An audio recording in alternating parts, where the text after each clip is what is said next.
I am the One Punch Man! It isn't over yet. Now, the thumbnail, it may look like what it looks like, but it is not what it actually looks like, ladies and gentlemen. What is going on? And in today's video, we are going to be talking about the infamous Goku versus Saitama. And with me today, I have the GOAT, Isk. Say what's up, man. Yo, it's good.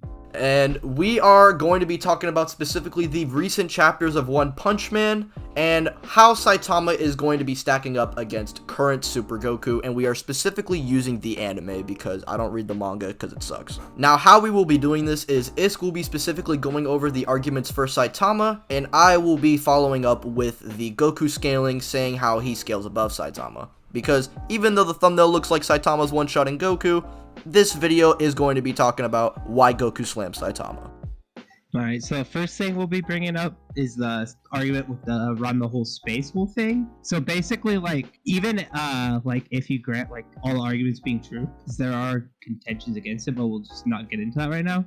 The feat would only be at like galaxy at best, so like mid-range like multi-solar system. And even considering that, like if we grant Saitama the galaxy scaling, it doesn't scale him above Dragon Ball Super Goku. Hell, it doesn't even scale him above Dragon Ball Z Goku, where by the end of it, we have him scaling to people like Kid Buu, who can destroy an infinite-sized universe. And he might just be stronger than Buhan in the anime, who himself can destroy the universe.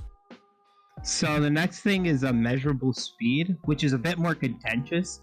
Basically what happens is in the newer chapter, Saitama uses a skill he learned from Garo to use his subatomic particles to spin himself back into time. While he's doing this, he sees a like past version of Garo, and due to Garo's like messaging he gives him before like he goes back, he knows to swing at that specific Garo, and it's stated that he swings and hits him before like the punch even lands. So people use this to say immeasurable speed.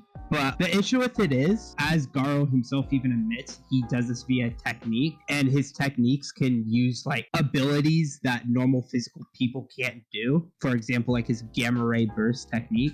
On top of this, there's also the fact that Saitama may have lost his powers in the new chapter whenever he went back in time. And if we really want to give Saitama the benefit of the doubt, even though this isn't even consistently Saitama should be in the MFTL range, but let's grant him immeasurable speed. That still wouldn't be enough to beat Goku, as Goku should upskill from the likes of Infinite Zamasu, who grows so fast he encompasses not only an entire timeline, but multiple timelines, as well as Jiren, who just walking alone affects a realm larger than a whole timeline. Moving to escape a timeline would be inherently better than moving through a timeline. And remember, this is Goku in the Goku Black Saga, who is confident that he can beat Infinite Zamasu with the Senzu Bean, but even if we don't grant him that, Jiren from episodes 109 through 110 is stronger than Infinite Zamasu, and then UI Goku fights that Jiren, and base Goku goes on to take punches from a more serious Jiren in comparison to the one that we first saw. Unironically, by the end of the Tournament of Power, base Goku should be just immeasurable speed, and he has all these transformations that would stack it.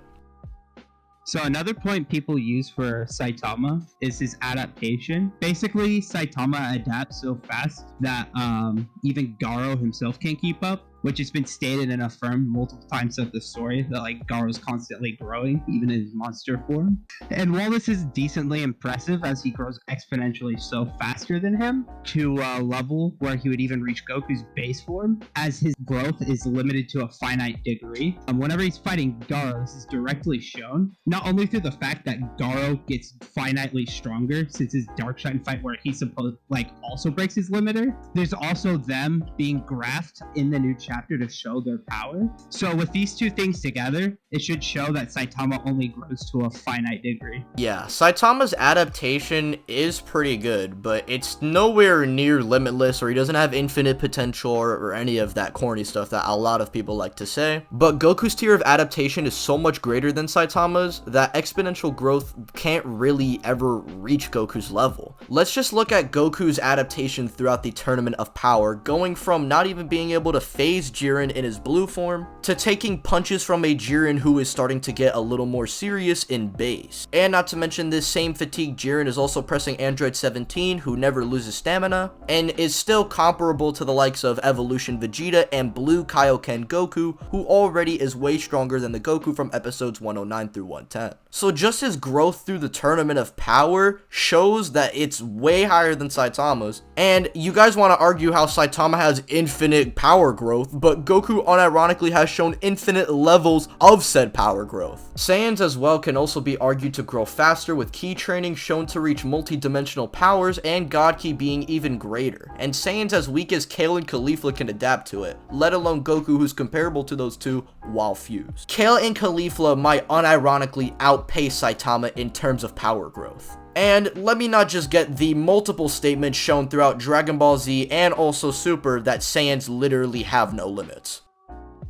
The final point that people use for Saitama, and this one is kind of the funniest one, is that he's more skilled than Garo, and that Garo's more skilled than Goku. So the argument for this basically goes like, in the new chapter, like Saitama, whenever like he beats Garo, Garo admits that like Saitama's greater than him. And then after this, he says that Saitama could take his ultimate martial arts technique and advance it. However, this isn't the case for skill, as Garo himself admits that this is just because he can't fully take the power of God on his own, whereas Saitama can, because of Saitama's like superior power to him. This ability isn't even done via skill, it's more so for power and like Saitama's being. This technique is done like with Saitama's own power that just surpasses Garo's. And then like Saitama himself even like kind of backs this up with the martial arts tournament, where he's just so much stronger than all these other martial artists that skill doesn't matter to him. I think it is so fallacious to say that Saitama is more skilled than Garo, when in an arc based on Saitama learning martial arts, he literally got depressed because he couldn't comprehend it. In terms of actual skill, I actually want to make a whole video about this with Isk again, specifically about Goku versus Garo in terms of hands, but to be brief, none of Garo's feats would even compare to the likes of Manwolf, a 30-degree black belt Kenpo master who's fodder to even people like King Choppa and Panpu, none of whom can even learn basic Ki. In terms of learning comprehension, Garo is skilled enough to learn systems down to the subatomic scale, but Goku should be superior, as not only does Ki have similar features that Goku learns instantly, even down to the level of Ki having time manip, Goku adapts and learns God Ki, which is fundamentally superior, and like we said earlier, just learning about this is just infinitely more skilled than anything that Saitama has done. This is not only in terms of adaptation, but this is also applicable to skill.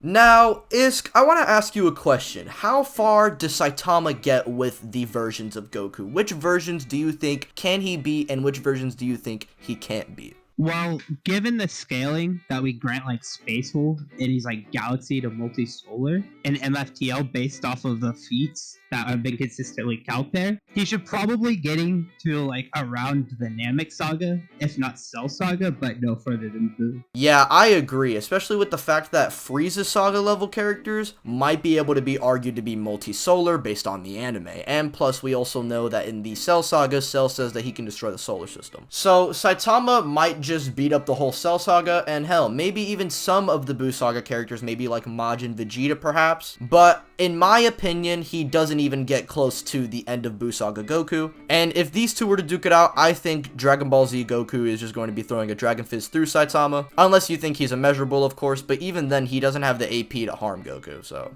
what are you gonna do there? And if you want to go by what's consistent, Goku should have infinite speed by the end of Z, and Saitama consistently is MFTL+, so Goku would be infinitely faster than Saitama. And this is not even considering the fact that he gets Super Saiyan God, which is arguably an infinite power increase. Goku absorbs that into base, gets a form stronger than that, and then goes through multiple power increases throughout Super, and especially during the TOP, where he gets layers of infinitely stronger than his previous self. So, in conclusion, Saitama gets slammed by base Super Goku, and it's not even close. Isk, is there anything you want to say before ending this video? For my final notes, I'd just like to say, if anyone disagrees with any of these points, they're more than welcome to join Ty server and debate one of us on it. Also, check out my YouTube channel. Yes, sir. Iska's going to be starting to post way more consistently. Honestly, we might just do the Garo versus Goku video on his channel since we did the Saitama versus Goku on mine. I feel like that's only fair. But with that being said, ladies and gentlemen, I'll be linking Iska's channel in the description. And also be sure to subscribe if you are new to the channel. And if you are a Saitama fanboy, please join the Discord. Thanks once again for watching, guys. And yeah, Goku slams Saitama. It's bad.